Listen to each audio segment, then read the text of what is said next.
We are going to start off with Dr. DeCarlo, and his challenge and question goes to Dr. Ali. We start your question now. Jesse? Shabir, by what means do you use to measure the truth of your absolute worldviews over those of Christians, Hindus, Sikhs, Jews, atheists, etc.? If your account of reality is closer to the truth than either Dr. Costa's or mine and everyone else in the world who are not Muslim, where is your reality measuring stick which would convince all of us here tonight that what you are saying is absolutely true?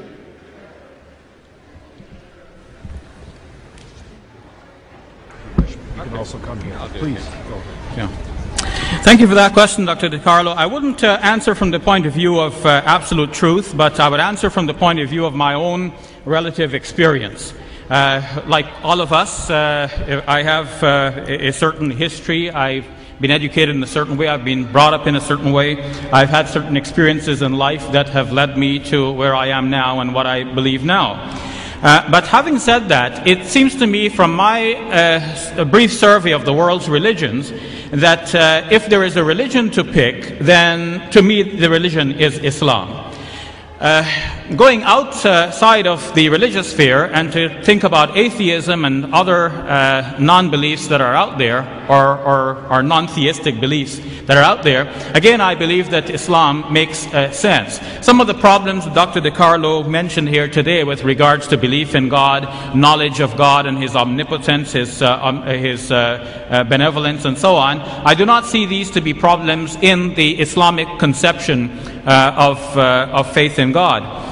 The Quran in Islam I believe to be one of the most motivating factors for me. When I study the Quran, I become entirely impressed that this is a revelation from the Almighty God.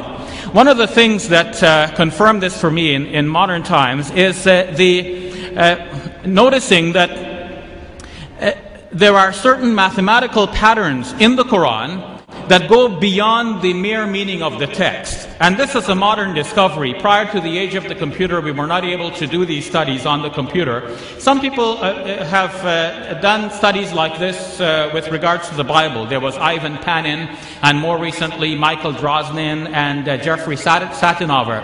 But all of these studies have been discarded and discounted by those who have reviewed them independently. In the case of the Quran, on the other hand, there are many numerical correspondences between things, between numbers of verses, between numbers of chapters, numbers of words, numbers of letters, and it's forming such a tight-knit composition that it is clear that whoever authored this book has a very deep interest in numbers, has a sharp mind that could keep track of the numbers over the 23 years over which the Quran was being revealed, a piece at a time in a wide variety of circumstances, and didn't tell anybody about this until we can discover it only now. To me, this is the mind of God behind the Quran that we're now discovering. For example, one of these aspects is the number of times words occur in the Quran that are meaningful in terms of the numbers and in terms of each other. For example, tonight our debate is about Jesus. The Quran says that Jesus is like Adam, and the Quran means but they're both created by God. But there is another way in which Jesus is like Adam in the Quran. Each name, Jesus and Adam, occurs in the Quran 25 times. And if only once do they occur in the same verse, and another time in the same chapter. To think of the other 23 occurrences scattered in a variety of chapters in the Quran. Some chapters mention Adam but do not mention Jesus. Some mention Jesus but not Adam. And to keep count of the Prophet now reciting a piece at a time over 23 years in a variety of circumstances. How does he remember how many times he said Adam and how many times he said Jesus? More than this. The Quran mentions man, rajul, 24 times, and imra, a woman, also 24 times. The Quran mentions Satan, an angel. Satan 68 times, angel 68 times as well. The Quran contrasts this life with the life hereafter. Dunya in the Quran occurs 115 times. Akhirah, the life hereafter, also 115 times. What accounts for this phenomenon? What are the chances that you pick up a book, any book, and you ask yourself, how many times does this book mention the word day? Now, any book will tell you that there are 365 and a quarter days in a year. Now, and every child almost knows that. But what are the chances that the book mentions the word day exactly 365 times? The chance is very remote. The Quran does precisely that. If one were to count the word yawm in Arabic without any suffixes in the Quran, it occurs exactly 365 times.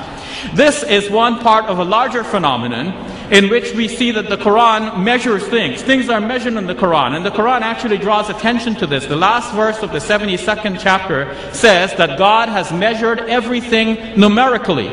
No one realized at the time that this was actually about the Quran as well. In fact, there are things in the Quran that are measured numerically, and we're only discovering that now. As Adam Smith said in the world of economics, there is an invisible hand guiding everything. To me, there is the invisible hand of God and the mind of God guiding the revelation and the eventual compilation of the Quran as we have it now. Thank you very much.